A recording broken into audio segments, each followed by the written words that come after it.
मुझे एक्चुअली एक as a layman पूछना था एकदम ही बेसिक के अगर मैं सारी चीज़ें कैश में कर रहा हूँ, मैं गवर्नमेंट को बता ही नहीं रहा, मतलब यूपीआई पे नहीं कर रहा, ना टैक्स भर रहा हूँ, कुछ सब सारी मेरे टैक्स कैश में ही चल रहा है, इधर दिया फ्रिज ले लिया कैश, घर ले लिया कैश, तो गवर्नमेंट को पता चल जाएगा फिर भी? सर पहला चीज़, अगर आप ये सारे एसेट्स टैक्स बचाने के लिए कैश में कर भी रहे हैं तो ये गवर्नमेंट को पता चल जाएगा, because these are consumer goods directly और इनडायरेक्टली। इन सब के ऊपर आपने जीएसटी का पेमेंट किया है तो कहीं ना कहीं आपने इसका टैक्स तो भरा है, बट आपको पता नहीं है कि आप ये टैक्स भर के परचेज कर रहे हो। प्लस आप जब कैश में पेमेंट करते हो तो 2-3 दिक्कतें हैं इसमें। पहली, आपका पैसा चैनलाइज नहीं हो रहा है, आपकी इनकम अप्रोप्रिएटली रिफ्लेक्ट नहीं हो रही है गवर्नमेंट के बुक्स में।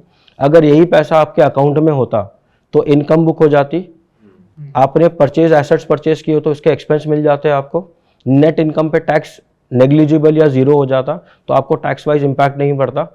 सेकेंड बेनिफिट आपको ये मिलता, आपको जो जीएसटी भर रहे हो उसका इनपुट क्रेडिट मिल पाता। थर्ड बेनिफिट ये मिलता, आपकी फाइल मजबूत हो जाती, कल अगर आपको लोन की एप्लीकेशन की जरूरत पड़ती तो आपके लोन एलिजिबिलिटी बढ़ जाती।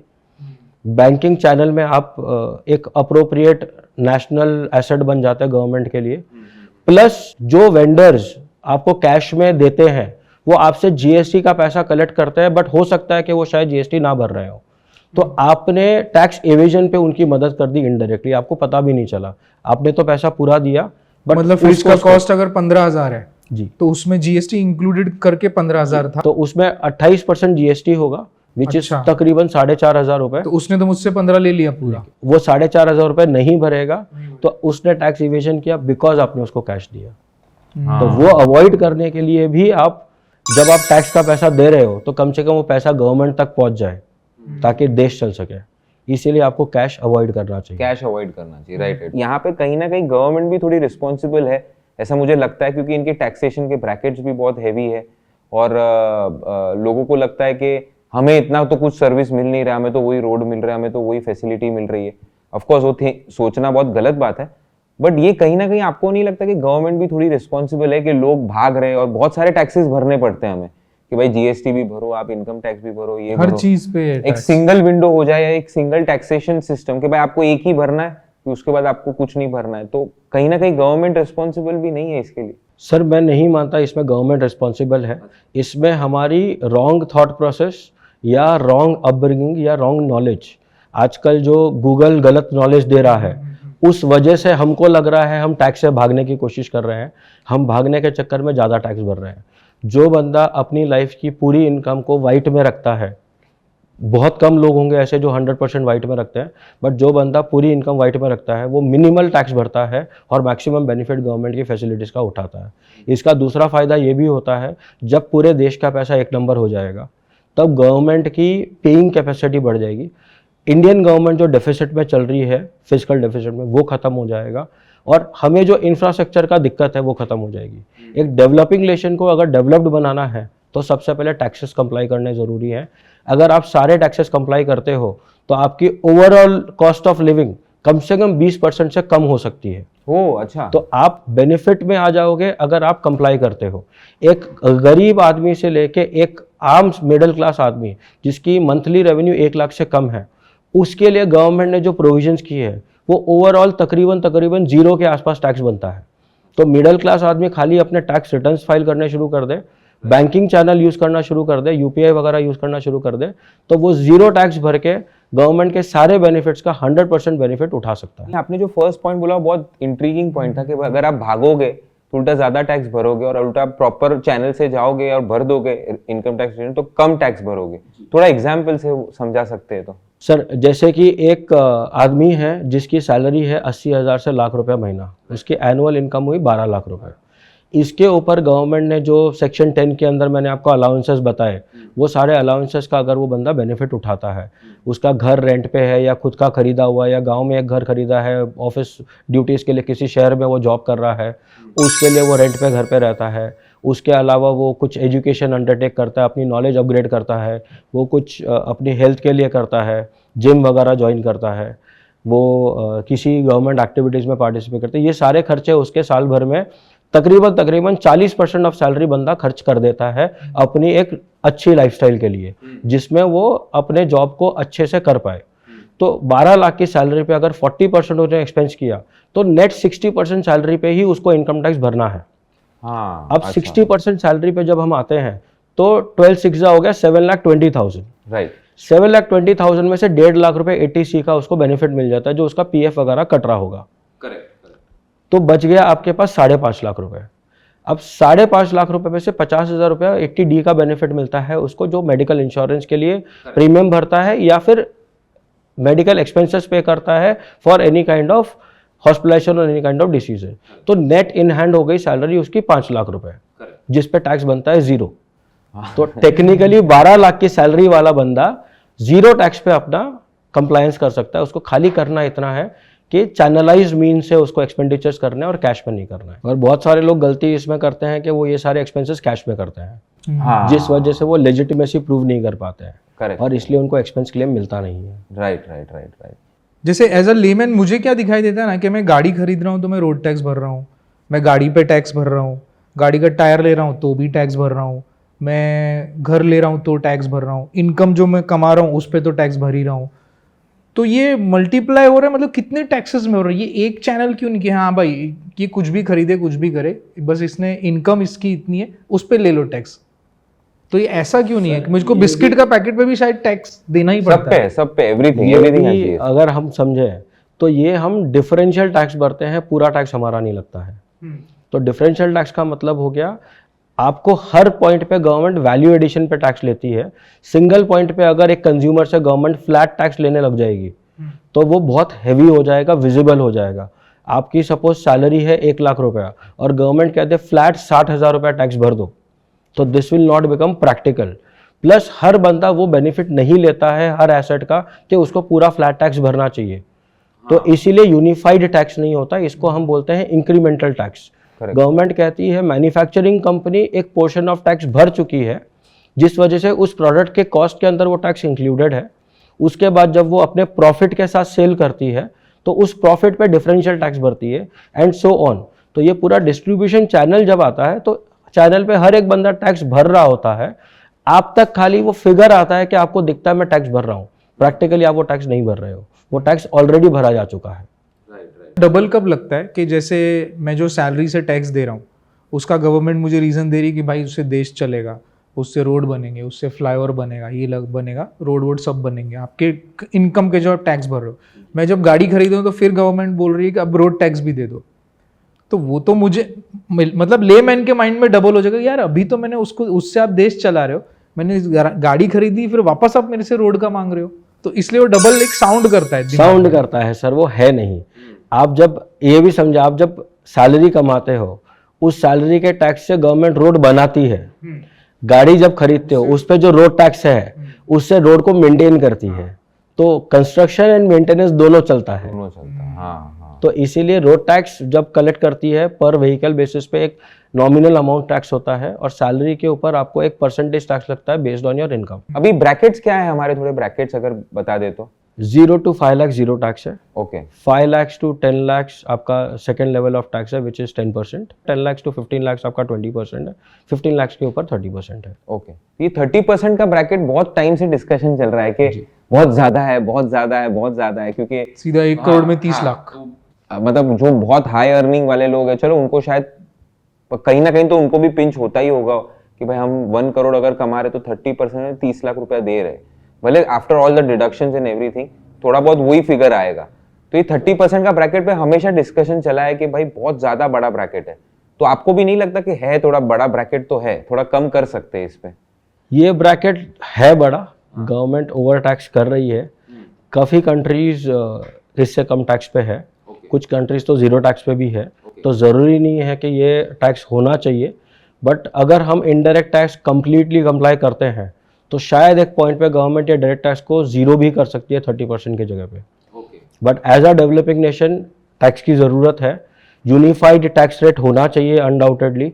मेरा भी ये मानना है अगर गवर्नमेंट फ्लैट 10 या 15% टैक्स सबको लगा दे तो इससे जो मेजॉरिटी पॉपुलेशन है देश की वो टैक्स भरने लग जाएगी। और अभी क्या हो रहा है, हार्डली 3-4% पॉपुलेशन टैक्स भरती है, रिटर्न फाइल करती है, बाकी 96% पॉपुलेशन रिटर्न ही फाइल नहीं करती। अभी भी यही परसेंटेज है? अभी भी यही परसेंटेज है। अच्छा, तो ये है बिकॉज गवर्नमेंट ने टैक्स 30% प्लस ब्रैकेट पे किया हुआ है। राइट। कुछ जगह पे तो अगर इफेक्टिवली देखें तो 40% के आसपास भी टैक्स लगता है। जहाँ पे 50 लाख के ऊपर इनकम है किसी की, तो उसको इनकम टैक्स के ऊपर सरचार्ज लगता है, उसके ऊपर सेस लगता है। सरचार्ज एज हाई एज 20% भी होता है ऑन टैक्स। तो that is where the tax liabilities are so high that people get tempted to evade taxes, which is illegal, but people get tempted because the tax bracket is too high.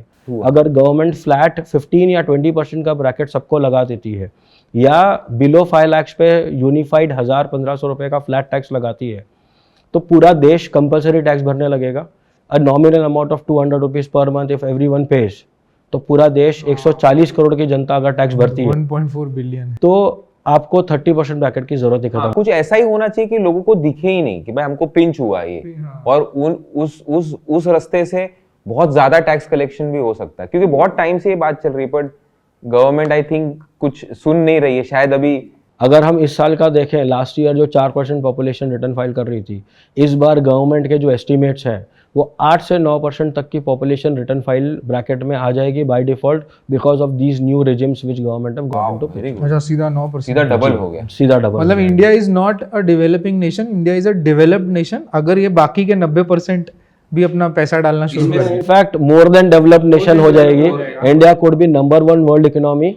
जो मोदी जी का वादा है, next 4 साल में वो India को top 5 countries में ले आएंगे। इसके लिए अगर देश के लोग एक छोटा सपोर्ट कर दें कि हर बंदा अपना टैक्स ईमानदारी से भरता है, दैट्स इट, तो 5 साल में नंबर 3, नंबर 5 के जगह नंबर 1 पे इंडिया आ सकती है। पॉपुलेशन ज्यादा है बट वो अपनी पावर भी है। हम बहुत सारे फॉरेन कंट्रीज में जैसे दुबई है, ये लोग क्या करते हैं कि जो टूरिस्ट आते हैं, वो टूरिस्ट से जो टैक्स कलेक्ट करते हैं उससे ही पूरा देश चलाते हैं, और बेसिकली उनका टूरिज्म इतना हाई लेवल पे होता है कि उनको उससे इतना टैक्स मिलता है कि अपने जो सिटीजन है उनको टैक्स ही नहीं लगाते हैं। तो ये कैसे कॉन्सेप्ट वर्क करता है? और अपने इंडिया में भी टूरिज्म तो बहुत है, मतलब कुछ स्टेट्स में तो जैसे नॉर्थ साइड के आप स्टेट्स देख लो, साउथ में देख लो, बहुत टूरिज्म होता है हर टाइम। क्या हम वो ऐसा कर सकते हैं, नहीं कर सकते? और ये क्या है कि खाली टूरिस्ट से पैसा लेके पूरा देश चल रहा है उनका? तो ये गलतफहमी है। अच्छा, अगर हम दुबई की बात करें तो अब तक उनका चल रहा था टूरिस्ट पे, बट अब उन्होंने डायरेक्ट टैक्स इंप्लीमेंट करना शुरू कर दिया है। अभी 10% ब्रैकेट डाला है, धीरे धीरे वो लोग भी 20 और 30% ब्रैकेट इंट्रोड्यूस करेंगे। तो दैट इज़ वेयर टूरिज्म से सिर्फ देश नहीं चल सकता। और दूसरी बात करें, अगर हम दुबई को इंडिया से कंपेयर करें, तो इंडिया का एक छोटा सिटी जो टूरिज्म पे चल रहा है, उस सिटी जितना ही बड़ा दुबई है।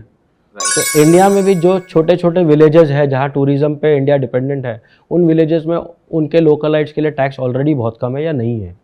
जैसे हम बात करें असम, मेघालय के अंदर शिलोंग की, तो वहाँ की जो मेघालयन लोकल ट्राइब है, खासी ट्राइब बोलते हैं उसको, उस ट्राइब को टैक्स नहीं लगता है। वहाँ की जो टूरिज्म रेवेन्यू है, वो रेवेन्यू उस ट्राइब के खर्चों के लिए गवर्नमेंट सफाइस कर देती है।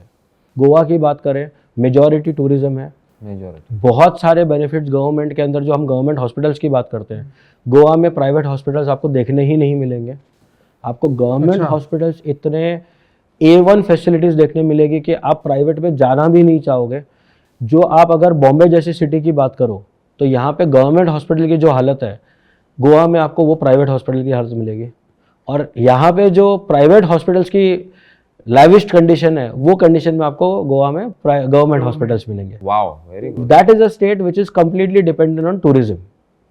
उनकी मेजॉरिटी रेवेन्यू टूरिज्म से आती है। उस रेवेन्यू का बेनिफिट लोकलाइट्स तक पहुँचाती है government by way of providing all the facilities nearing free to them। तो ऐसा नहीं है कि इंडिया में ये पॉलिसीज इंप्लीमेंटेड नहीं है, but India in size itself इतना बड़ा है, इन पॉपुलेशन इतना बड़ा है कि हम सिंगल सोर्स पे डिपेंड नहीं हो सकते हैं। इसलिए इंडिया के टैक्स लॉज भी कॉम्प्लिकेटेड है। आप यूरोप को अगर देखते हैं, पूरा यूरोप में अगर रशिया को उठा दे तो बाकी का यूरोप इंडिया से शायद छोटा होगा। Correct. Russia occupies majority of the land. If you remove that, India is still bigger than that। तो यूरोपियन पूरे नेशन की जितनी रेवेन्यू है, उससे ज़्यादा रेवेन्यू अगर इंडिया के पास आ गई तो इंडिया टैक्स फ्री कर पाएगा। तो because of its size, because of its diversity and because of its population, India has more complicated problems to solve. जिस वजह से इंडियन गवर्नमेंट के ऊपर प्रेशर ज्यादा है। हाँ, और वो प्रॉब्लम्स बढ़ती भी जाती है। आपको नहीं लगता सर कि ये सब चीज का बेस रूट पॉपुलेशन है? पॉपुलेशन एक बून है rather than एक प्रॉब्लम। इंडिया के पास जो माइंड है उस माइंड को खाली चैनलाइज अगर कर देते हैं तो ये पॉपुलेशन इंडिया के लिए सबसे बड़ा हथियार हो सकता है पूरे देश के आगे बढ़ने, पूरी दुनिया के आगे बढ़ने के लिए। अच्छा, ओके। तो this population is doing miracles already, which miracles we have already seen everywhere across the globe। Correct, India का नाम हर जगह है। राइट। एक मोदी जी जैसे अगर मिनिस्टर 4-5 और इंडिया में हो जाते हैं तो आज अकेले मिनिस्टर ने इंडिया को जो पोजीशन पे लेके आया है वर्ल्ड वाइड, वो पोजीशन विजिबल है। आज दुनिया में कोई बंदा ऐसा नहीं होगा जिसको मोदी जी का नाम नहीं पता हो। हाँ हाँ, राइट, इंडिया का नाम नहीं पता हो। और रिस्पेक्ट इतना, ये हाँ, रिस्पेक्ट के साथ। रिस्पेक्ट नाम तो लोगों को कई बार होते हैं बट वो रिस्पेक्ट के साथ नहीं होते। तो इंडिया को रिस्पेक्टफुली अगर लोग देखने लग गए हैं, उस रिस्पेक्ट को एनहांस करने के लिए सिर्फ एक चीज चाहिए, हर स्टेट का चीफ मिनिस्टर मोदी जी जितना कैपेबल हो जाए। और फिर इंडिया का डेवलपमेंट के लिए 5 साल नहीं चाहिए, 1 या 2 साल बहुत है। बहुत। हाँ, तो ये बीजेपी आने के बाद आपको बहुत बेनिफिट है उसका। क्या आपने क्या क्या चेंजेस देखे, क्योंकि अभी ऑलमोस्ट उनको 10 इयर्स हो गए हैं। छोटे छोटे इश्यूज उन्होंने एड्रेस किए हैं, हर एक प्रॉब्लम की तरफ उन्होंने बहुत स्मार्टली प्रॉब्लम्स को टैकल किया है, बिना किसी चीज़ को बड़ा फस बनाते हुए। ब्लैक मनी को रूट टैप किया है। जो इंडिया की करेंसी इश्यूज थे, जो ब्लैक मनी फॉरेन में जाके बैठ रहा था, इंडिया के पास नहीं आ रहा था, नोटबंदी जैसा बड़ा स्टेप इंडिया ने उठाया, इसका बहुत बड़ा फाइनेंशियल इम्पैक्ट मिला है। लोगों को ये नहीं पता है ये सिर्फ ब्लैक मनी टैपिंग नहीं था, ये एक और रिफॉर्म था इंडिया ने जो इम्प्लीमेंट किया कि हम अपने नोट खुद बनाएं, ना कि इंपोर्ट करें उसकी इंक को। तो इंडिया एक बहुत बड़ा पैसा बाहर भेजता था नोट बनाने के लिए, इंक इंपोर्ट करने के लिए। ये नया नोट इसलिए भी आया था ताकि वो इंक का पैसा बच जाए। जो नोट बनाने की कॉस्ट आती थी उसकी 80% कॉस्ट रिड्यूस हो गई just by using homemade ink. Oh wow. तो this is where it is a long term progress. लोग बोलते हैं नोटबंदी फेल हो गया, लोगों के पास उतना गवर्नमेंट में सर्कुलेशन में पैसा नहीं आया, लोगों को ये पता ही नहीं। ये सिर्फ एक रिफॉर्म नहीं था, ये एक वेल प्लान्ड एक्टिविटी थी कि हम अपनी इंक खुद बना लें, लाइफ लॉन्ग हमें जो डिपेंडेंसी है वो ख़त्म हो जाएगी। तो इस तरीके के बहुत सारे रिफॉर्म्स ये नई गवर्नमेंट लेके आ रही है, नई सोच लेके आ रही है। पर जब बनाए होंगे नोट तो कैसे डिसीजन लिया कि चलो बाहर से इंक लेते हैं? सर, इंडिया के पास अपनी खुद के कुछ मैन्युफैक्चरिंग एक्टिविटीज़ पहले थे नहीं। अच्छा। तो इंक कभी सोचा ही नहीं गया नोट बनाने की इंक इंडिया में बन सकती है। Plus India make in India पे फोकस्ड नहीं था। तो मैन्युफैक्चरर्स भी ये सोचते थे कि बाहर से रॉ मटेरियल ले आए, यहाँ पे मिक्सिंग की और दे दी, काम हो गया। मैं बोलूँगा इसमें कहीं ना कहीं कांग्रेस गवर्नमेंट का भी हाथ है कि कई चीज़ें उन्होंने इम्प्लीमेंट करने की कोशिश की बट उनके इंटरनल प्रोसेसेस इतने स्ट्रांग नहीं थे कि उनकी सोच को यूनिफॉर्मली इम्प्लीमेंट कर पाए। तो उनके टॉप लीडर्स शायद उतने कैपेबल नहीं थे कि नीचे वाले चैनल को मॉनिटर करके, कंट्रोल करके अपने रिफॉर्म्स को इम्प्लीमेंट करवा पाए। जो अब की गवर्नमेंट है, इस गवर्नमेंट के पास नॉलेज के साथ साथ पावर है और एक करेक्ट सोच है कि इसको इम्प्लीमेंट कैसे करना है। तो ये पुरानी गवर्नमेंट और नई गवर्नमेंट का जो मिक्सचर है, ये मिक्सचर से नई गवर्नमेंट बहुत अच्छा फंक्शन कर पा रही है। फॉरेन में जो लोगों का स्विस बैंक में पैसा पड़ा है उसको टैप करने के लिए बहुत स्मूथ, बहुत सॉफ्ट तरीके गवर्नमेंट ने अडॉप्ट किए हैं ताकि वो पैसा वापस इंडिया में आ सके। जो बड़े बड़े इंडस्ट्रियलिस्ट एनपीए हो रहे थे, इंडिया छोड़ के भाग रहे थे, उनके लिए रिफॉर्म्स गवर्नमेंट लेके आ रही है ताकि वो एनपीए होने के बाद वापस बिजनेस रिवाइव करके अपना पैसा चुका सके, ना कि इंडिया छोड़ के भागे। तो ये रिफॉर्म्स जो नई गवर्नमेंट लेके आ रही है नई सोच के साथ, ये पुरानी गवर्नमेंट नहीं कर पा रही थी बिकॉज उनके पास एज ओल्ड टेक्निक्स थी जिसको वो चेंज नहीं करना चाहते थे। रिजिडिटी थी बेसिकली, Rigidity कि भाई वो जो इवॉल्व पहले से चलता आ रहा है। हाँ, इवॉल्व ही नहीं होना चाहते ना कि भाई हमें, वो बोलते हैं ना परिवर्तन संसार का नियम होता है, बट वो परिवर्तन नहीं नहीं लाना है।